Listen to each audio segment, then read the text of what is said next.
Hello everyone, welcome to our channel. I hope you all are well. Today we will see Order 2 Rule 3. Rule 3 क्या कहता है? Joinder of cause of action.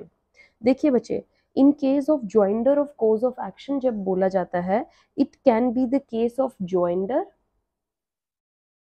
और misjoinder. ठीक है, cause of action में non joinder कभी नहीं होता, राइट पार्टीज में नॉन ज्वाइंडर हो सकता है, बट कॉज ऑफ एक्शन की जब बात होती है उसमें नॉन ज्वाइंडर कभी नहीं होगा। अब कॉज ऑफ एक्शन के केस में ज्वाइंडर होगा, more than one join together cause of action, या फिर मिस ज्वाइंडर हो सकता है, मतलब if you have miss joined any cause of action. Order 2 rule 3 में क्या है? If you still have the cause of action, it is the case of misjoinder. What there will not be the concept is non joinder. जबकि parties के case में हमने joinder, miss joinder और non joinder सब पढ़ा था, but cause of action में हम सिर्फ ज्वाइंडर और मिस ज्वाइंडर पढ़ने वाले हैं। अब क्वेश्चन अराइज होता है कि कॉज ऑफ एक्शन में नॉन ज्वाइंडर क्यों नहीं है?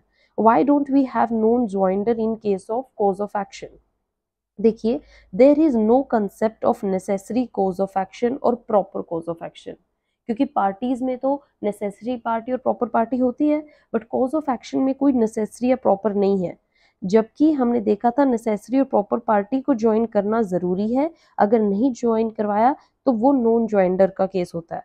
बट कॉज ऑफ एक्शन में as we said there is no necessary और प्रॉपर कॉज ऑफ एक्शन, तो यहाँ कॉज ऑफ एक्शन को नहीं ज्वाइन किया तो उससे कोई फर्क नहीं पड़ता है कि आपने नेसेसरी कॉज ऑफ एक्शन को नहीं ज्वाइन किया। जब ऐसा कोई कंसेप्ट ही नहीं है तो नॉन ज्वाइंडर भी नहीं होगा। Since there is no concept of necessary and proper cause of action, there will not be case of non-joinder of cause of action.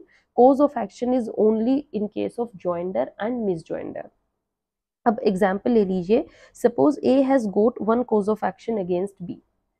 B के अगेंस्ट उसका एक cause of action है। B had committed some tort against A earlier.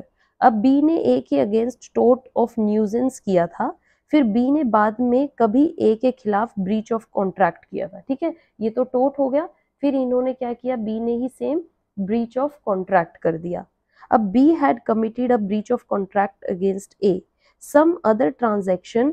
So अब यहाँ पर cause of action क्या A के against किया होगा? कितने cause of action करेगा? There will be two. A file the suit against B and that suit में वो क्या क्लेम करेगा? Relief for both the causes of action. क्या वो एक सिंगल सूट में दो रिलीफ क्लेम कर सकता है? ये क्वेश्चन है। Combination joinder of cause of action यही पढ़ रहे हैं ना, क्या वो दो कॉज ऑफ एक्शन को एक सिंगल सूट में कंबाइन कर सकता है? देखिए, अगर हम देखें ऑर्डर 2 रूल 3 का आंसर, तो yes it's the answer. Yes, if order 2 rule 3 allows it then it will be permissible, कि हाँ वो इनको ज्वाइन कर सकता है। ठीक है बच्चे, अब आता है there is two cause of action, one क्या है? टॉर्ट, और एक क्या है? Breach of contract that A has against B. So now order 2 rule 3 says that if there is a single plaintiff and single defendant, A single plaintiff है और ये single defendant है, then plaintiff can join together any number of cause of actions. उसके पास चाहे 50 cause of action भी हो, ठीक है, तो भी वो 50 को एक साथ ज्वाइन कर सकता है। There is no such restriction. Right? So in case of single plaintiff and single defendant, any number of cause of actions can be joined together. It is the first rule of order 2 rule 3 provided that plaintiff and defendant क्या होने चाहिए? They must be single. ठीक है, आपको ये चीज ध्यान में रखनी है। सेकेंड पार्ट क्या कहता है? इफ A has, या if there is a single plaintiff, if there are multiple plaintiff हो जाए तो, ये तो हमने पढ़ा जस्ट सिंगल प्लेंटिफ। अगर मल्टीपल प्लेंटिफ्स हो तब क्या हो? A and B are, by chance A और बी प्लेंटिफ हो, तो क्या प्लेंटिफ ज्वाइन टुगेदर कर सकते हैं against same defendant? So whatever number of cause of action they have jointly together against C, they can club them together. अगर suppose एक next example, A और B के अगर कॉज ऑफ एक्शन दोनों का ही टोर्ट है, दोनों का ही ब्रीच ऑफ कॉन्ट्रैक्ट है अगेंस्ट सी, मतलब प्लेंटिफ्स अलग अलग हैं, डिफेंडेंट सिंगल है और इनके कॉमन ही कॉज ऑफ एक्शन है, they can be joined. Yes, means A and B together have one cause of action against C, A and B together have another cause of action against C. ठीक है, एक ये हो गया और एक ये हो गया against C. So in all these cause of action, it is not that कि both A and B interested jointly. In every cause of action A and B involved, तो सारे cause of action A and B के पास है C के against, और सब में order 1 rule 1 लागू होगा. They can be joined together. So A and B can join together all cause of action in one suit. They can be joined together in the same suit. लेकिन मान लो one cause of action जो है वो only A has against C. मान लो कि सिर्फ टोट A का था, मतलब A का सिर्फ टोट है C के against, and one cause of action only B has against the C, और सिर्फ B का है breach of contract. Then these cannot be joined together, क्योंकि इनमें A and B जो है jointly interested नहीं है. So these can't be joined together before A and B are jointly interested, therefore they can join together. यहाँ पर before में क्या था, they were jointly interested, but इस केस में इनके अलग अलग cause of action है. Right बच्चे? So अगर 3 cause of action है, A is interested against B and C, but in the 4th and 5th cause of action A is interested only against B and only C is different. So यहाँ पर cause of action 3 cases के लिए वो same कर सकते हैं, rest के लिए नहीं कर सकते. So you should be interested in every cause of action against all of them. Every cause of action should be against the same defendant jointly. ठीक है, जैसे एक एग्जाम्पल है A है, A क्या B के खिलाफ एक जॉइंट ऑफ एक्शन है और C के अगेंस्ट भी है. ठीक है, दोनों के खिलाफ उसका टोट है. राइट, अब A का ही दोनों के खिलाफ ब्रीच ऑफ कॉन्ट्रैक्ट है, बट कोई एक थर्ड कॉज ऑफ एक्शन है वो B के खिलाफ है, बस C के खिलाफ नहीं है, तो वो यहाँ पर ज्वाइन कर सकता है, यहाँ पर ज्वाइन कर सकता है, बट ये नहीं कर सकता.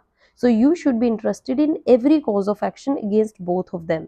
Every cause of action should be against the same defendant jointly. So here one cause of action against B and C and other 2 cause of action is against B and C. So he is interested against the same defendant jointly.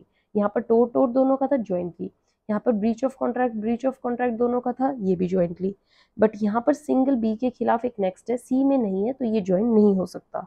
Order 2 rule 3 कहता है अ plaintiff में unite in same suit several cause of action against same defendant or same defendant jointly कर सकता है. ठीक है, so rule 1 says order 2 rule 3 sub rule 1 says any plaintiff having cause of action in which they are jointly interested against the same defendant. So A and B are plaintiffs, they have cause of action against C, there is another cause of action against C, तो इसमें भी दोनों का joinder होगा order 1 rule 1 में, और इसमें भी दोनों का ज्वाइंडर हो रहा है ऑर्डर 1 रूल 1 में, तो दोनों केस सेम है.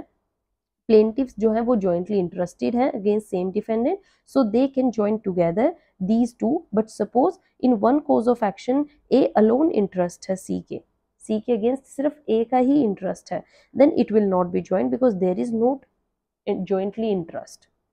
राइट बच्चे, समझ में आ गया ऑर्डर 2 रूल 3 1 क्या कहता है. अब आ जाइए ऑर्डर 2 रूल 3 क्लोज 2 क्या कहता है. A and B are jointly interested against C and D. ठीक है, ए एंड बी किसके अगेंस्ट है, सी एंड डी के. अब A and B are jointly interested against C and D jointly, so it will be A and B versus C and D. But मान लो एक suit में B जो है interested against C and D है, और एक सूट में A is alone interested against C and D.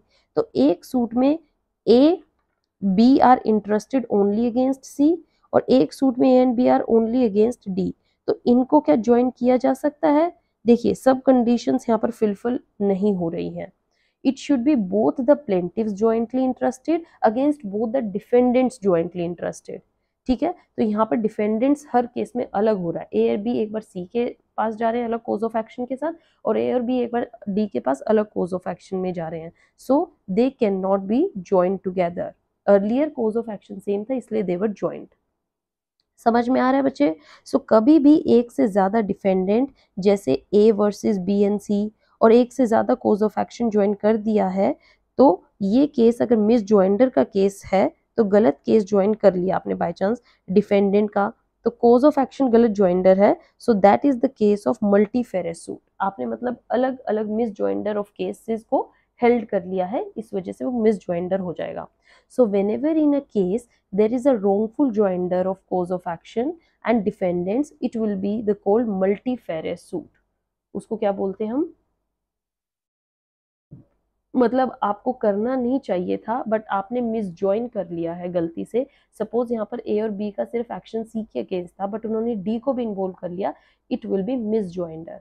और मिस ज्वाइंडर जब होते हैं उसको हम क्या बोलते हैं, मल्टीफेरस सूट।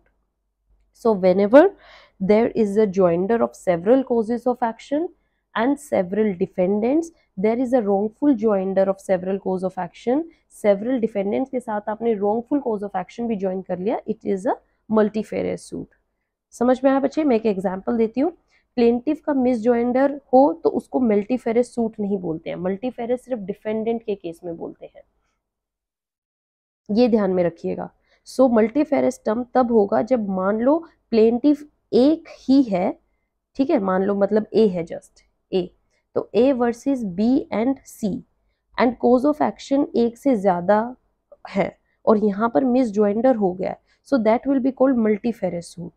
ए एंड बी है एक से ज्यादा और सी एंड डी है दूसरी साइड, तो सी और डी के साथ तो कोज ऑफ एक्शन है, उसका मिस जॉइंडर हो गया, then also it will be the case of multifarious suit. भाई आपने सी और डी के साथ गलत सूट ले लिया है, डिफेंडेंट या cause of action misjoinder होने चाहिए, तो डिफेंडेंट या कोज ऑफ एक्शन। प्लेंटिफ के केस में हम मल्टीफेरस नहीं कहते हैं, ठीक है। So misjoinder of plaintiffs will not make it multifarious suit, rather there has to be just misjoinder of defendant and cause of action, right?